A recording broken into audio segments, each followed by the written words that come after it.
All right, guys, this is the continuation of the earlier clip. In this clip, the psychologist asks Andrew Tate about his nightmares, if he has any, and the fears that he has now that he left the jail cell. They also discuss some of his heroic mindset. It's a really interesting part of the interview. I think the parts I've posted are the most interesting parts of the whole interview.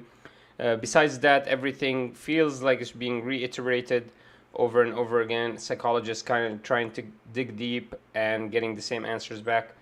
If you guys like content like this, make sure you help me, support me by subscribing and liking this video and watching it till the end. Besides that, I love you all, and let's move on and watch this. Now, I'll admit I don't sleep very well since I've left. Why? I could admit Do you that. know why? I heard you say in one interview that you have nightmares. I do have nightmares. Yeah. What are your nightmares about? I don't think they're about anything. I just have like almost like an adrenaline rush out of nowhere while I'm sleeping, and I shoot up. I bolt awake. No thoughts, no memories, no real visions? thoughts, no real story. Fear. That's fear. I guess it is, yeah. So so let's just, you're unconscious.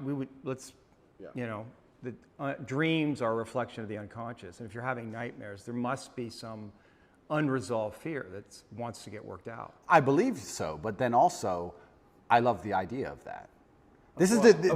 Of having unresolved fear. That sounds like the most interesting thing in the world to me. If someone were to say to me, Andrew, take this pill and your unresolved fear will vanish, I would say absolutely and utterly not. That's not fun. The fun is there's something in my mind which I don't have complete control or complete understanding of yet, and it's not detrimenting my day-to-day life really. Okay, I lose a bit of sleep, but this sounds like an interesting journey. It sounds like I'm in a new level of the video game and I've been thrust into a dark forest and I get to do something brand new, and I'm really genuinely not worried about it. You're not, yeah, you shouldn't be worried about it. It's just where you are. I'm not worried about it, and I'm also not like, oh, I need to fix this. I don't care. I'll have nightmares, and I'll wake up, and then I'll either go back to sleep or I'll continue to work, and that's life. Maybe life will keep giving you situations in which you'll have to confront that fear to resolve it. Why would I want to resolve it?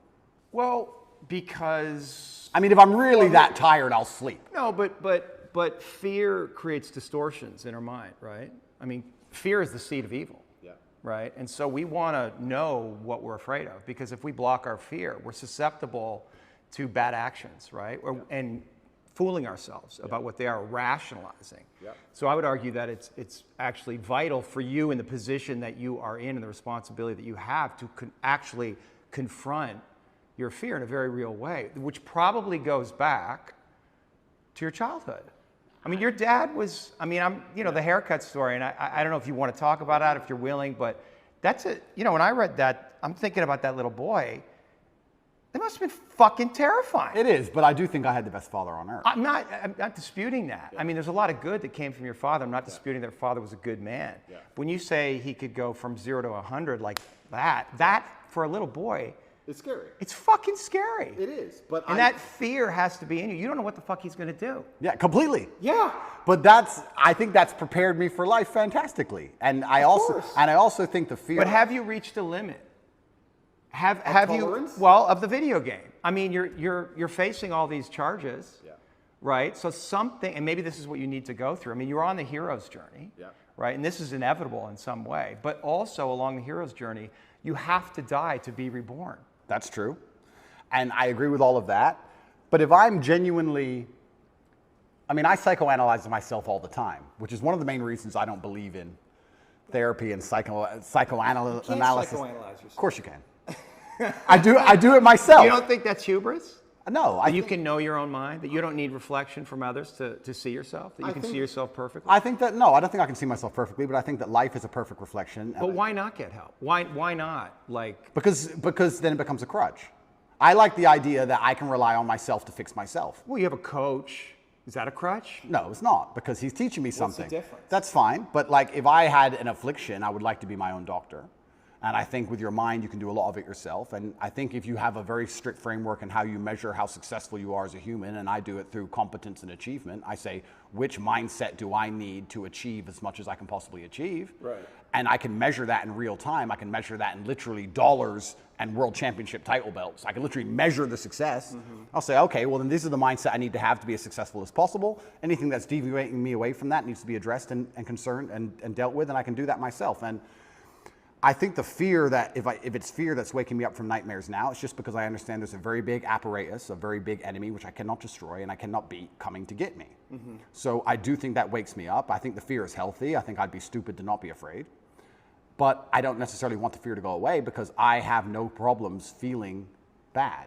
Well, it's not about going away. It's coming into deeper relationship with it. And understanding that there's fear that's happening in real time, but there's also fear that may be in your psyche somewhere, in your body that's connected to your history. And that may need to be resolved because otherwise you're projecting things out that you may not be seeing reality totally clearly. That's the thing, right? Like, is there a way that you're not seeing things perfectly clearly? Well, then we go back to what I just said about perhaps that's true, but if I measure myself purely on competence and purely on achievement, whatever I think and whatever I'm doing is obviously fantastic.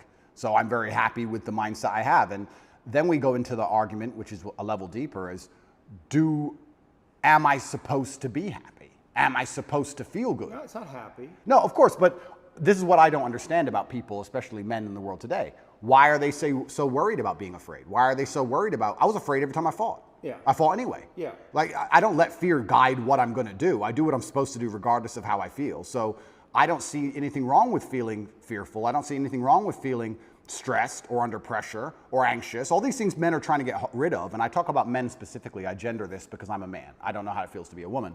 But all these things that people are trying very hard to get rid of from their brains, I don't see why they need to leave. I will argue the point that if I feel anxious and pressured and stressed and fearful, I will get more done than if I was happy. I think if I was happy, I'd just be hedonistic and just wasting my time. I think that you get a whole bunch done with these negative connotations and negative emotions, and I think that life is suffering and pain, and you're here to go through it, and the sooner you get used to the taste, the more successful you're going to be. I have no interest in trying to change the flavor, my friend. The flavor of life is pain, and I will eat all of it. And it doesn't matter if they put me back in jail or not. I'm not sitting there going, how can I be happy in jail? I will sit in jail and say, yes, this sucks. It's supposed to suck. Yes, I'm not enjoying this. Yes, I'm anxious and paranoid. And yes, that guy might stab me. And yes, I can't sleep and I miss my family. And this is what's supposed to happen to me. And this is how I become the best man I can possibly be. And I'm going to succeed regardless. You're very convincing. You're so good though, right? It's almost like I feel like you can rationalize anything, right? It's almost like a trick. Magic trick? Well, you're really good at talking, you're really smart, and it's almost like any question you can turn and make it work for you, which is great. It's a skill, but there's also a place where there's the potential for self-delusion. Oh, absolutely. And I'm not even going to sit here and say that I'm not delusional to a degree. I'm not saying that self-delusion doesn't exist. We all are, right? Let me give you a very simple example. Let me try and use an analogy. I think the only thing better than having everything you want is not wanting anything, right? So I have every car on this planet. I have 40 supercars. Most people want a supercar. I have 40. But there's that unique 0.1% of people who genuinely don't want one. And I think that's more freeing than having everything you want, right? So the true mindset is not wanting anything. Most people, the best they can do is having everything they want. And I feel like you can kind of do this with the emotions as well. I guess my general consensus is that I don't think I can change or affect the world to the point where pain and suffering and bad things are not going to happen. So isn't it best if I just enjoy all of that? Doesn't that make me as powerful as possible if I say, oh yeah, okay, this is going to suck, good. I mean, I do it when I fight. Yesterday I was fighting, right? We were doing 12 rounds and all of us were destroyed. And the more he hurt me, the more I wanted to hurt him back. The more he hurt me, the better it felt. The more powerful I felt, the more he hit me. Because then it's my turn, right? So if I can't stop him from punching me, and I'll do my best, but if I can't, then surely you should learn to enjoy it, right? And I don't think you can stop life from hitting you. And I don't think you can stop life from giving you unexpected surprises. And I don't think you can stop yourself from feeling sometimes sad or anxious or upset. So I think the best mindset you could adopt is finding that engaging and exciting. I'm not going to lie to you. Although I am facing very serious charges, and although they are trying to destroy my life, and although I cannot sleep the same, and although they're out to get me, and although I've suffered, part of me is excited. Part of me is like, okay. Why? Because it's a war. You like war. I think all men do. I do. Yeah, of course, all men do. Yeah. So it's a battle. It's exciting. Yeah, it's exciting. So I'm not saying I'm glad it happened, because I'm certainly not. And I'm not saying I'm going to win. But I'm saying that I've trained myself to the point where if I were walking down the street and 10 men were to pull knives on me, I'd be intimidated, but 20% of me would go, this will be one to remember. Do you have a belief that you could take 10 men with knives? I have a belief that, yeah, I do. Mm-hmm. Because That's delusional. That's delusional. Yeah, but it gives me a best chance of possibly winning. Well, no, running away would give you the best chance of course. possibly I'm not- winning, now, I'm and not- then coming back and being safe, and then serving out your mission. Of course, I would run away in that scenario. But if I had to you have a engage them, belief, there's if I had to engage them, Right. if I had to fight them, I believe I'd be the most capable if I believed I could win. Of course. So for that reason, if I have to self-delude, then I will self-delude, and I will convince myself that I am here to destroy all 10 of them. And I will say it in a way where at least 7 of them believe me. Mm-hmm. And that's the most important part sometimes about all of this self-delusion, is that a lot of other people start to believe what you say. And I'm not saying that I say bad things. If a man were to sit in front of you and say, I can rip your head off with my little finger, and he said it in the right terms, and he truly believed it in his heart, you wouldn't want him to try. As ridiculous as that sounds, you'd be like, he's kind of big, maybe. You know, it crosses your mind. So I think that, yeah, I have psychoanalyzed myself, even though I'm not officially, certified. And I've decided that I can't stop bad things from happening to me. So instead, I'm going to enjoy bad things happening to me. And I'm going to build a mindset that makes me fearsome enough to succeed regardless of how stacked the odds are against me. Yeah, yeah, and I appreciate your mindset, and it's well thought out, and it's useful to you. And so I'm just pushing up against the places where I think there might be contradictions. And I like to hear it. Yeah. I like to hear it, but like I said right now, I'm not a coward. And I want to make this very clear. I'm not a coward. I don't care if I don't sleep again for the rest of my life. I refuse to take any fucking pill, and I refuse to sit and have my mind altered by anything I do not control. I don't care if I have nightmares for the rest of human time. Right. As long as I'm in charge of my mind, I'm in charge of my life. If God decides that I don't need nightmares anymore, I'll fathom out how to stop it.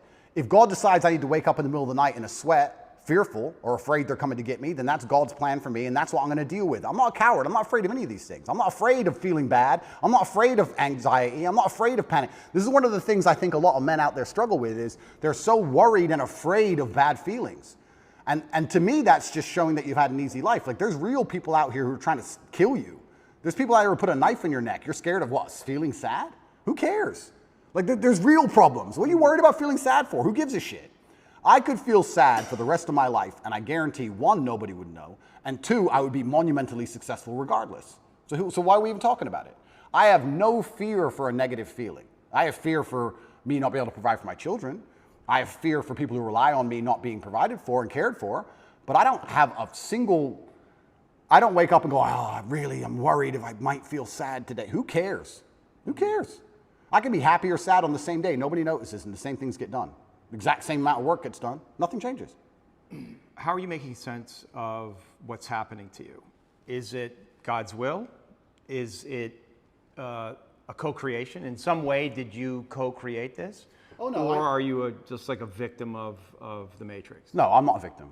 So absolutely everything is, I believe. In some way you're a victim. Completely, but I believe in self-accountability. Sure. I could have prevented this. Well, how did you co-create this? If let's presuppose you did. I created this by being monumentally successful. Right. There's no light without dark.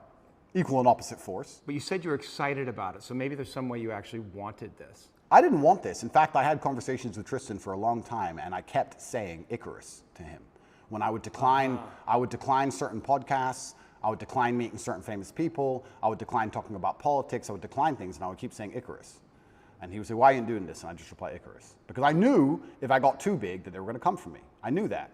So I tried to balance it, and I felt like I did a pretty good job, but unfortunately I got it a little bit wrong. My fault. I got it wrong. I put myself here. Mm-hmm. But I also don't believe that there's any light without dark. It's yin and yang for a reason. I don't think that I can just become the most Googled man on the planet and become monumentally successful and make hundreds of millions of dollars and nothing bad's going to come from it. I think that would be hubris. You just used the word hubris. It's a fantastic word. I think it would be stupid for me to sit there and go, I should be able to do all of this good and have a fantastic life and there's going to be no repercussion in any form. Mm-hmm. I knew this was coming to the point where I literally sat with Tristan about 3 weeks before it happened and said, we're fucked. So why did it happen? It happened because I became monumentally successful and I became monumentally influential, and the world is a battlefield. You did create it. In some way, you co-created it. Like you knew this was going to happen, and so there may be some way unconsciously you wanted it to happen. Like if you're on this hero's journey, and you're living this big life, and you have a big vision for yourself. I mean, you bring up guys like Genghis Khan, and I think that's kind of appropriate because in another era, you probably would have been one of those cats, right? So now we're here, and maybe you need this in some way, need this test to really feel yourself, to know how strong you actually are. I mean, I know what you're saying. I don't think I need the test. I do feel like I need to tell the truth. I do feel like What's the truth? The truth is, well, the truth about the Matrix? yeah, lies? what I believe. And I do believe that I have a responsibility because of my massive platform. Yeah. And I do believe that the responsibility is for me to do my best to educate people in a way that's going to make them happy. And I know I could have sold my soul 1,000 times, and I know I could have avoided this, and I know I could have not said certain things, and I understand all of that. I wasn't looking for a war this large. I wouldn't say I was looking for it, but I wasn't ignorant to the fact that it might happen, and I wasn't afraid. You didn't do anything to avoid it, though. I did a lot to avoid you it.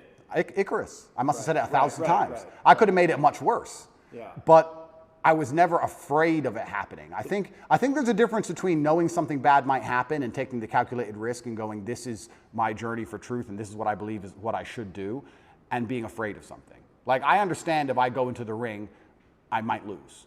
But I do believe 93% chance I'm going to destroy him. Well, and you want the fight, either way. I guess so, because how else do you matter, right? That's my point. And I'm not saying that I'm glad I'm being persecuted for false human trafficking inside of Romania. I'm not saying that at all. But I'm saying that... Yet, on the other side of this, how strong will you be? Stronger than you could be otherwise, that's for Completely. sure, and have more power and influence otherwise. Absolutely. I mean, it's a Nelson Mandela. Completely. And Now, so I wouldn't want to spend fucking whatever amount of time in jail. That sounds fucking scary, but it's not uncommon for heroes. Well, exactly. And if you take the lessons from it, and if we want to once again talk about being as formidable as possible, then I don't think jail, okay, it's given me nightmares, but I don't think it's made me weaker. No. And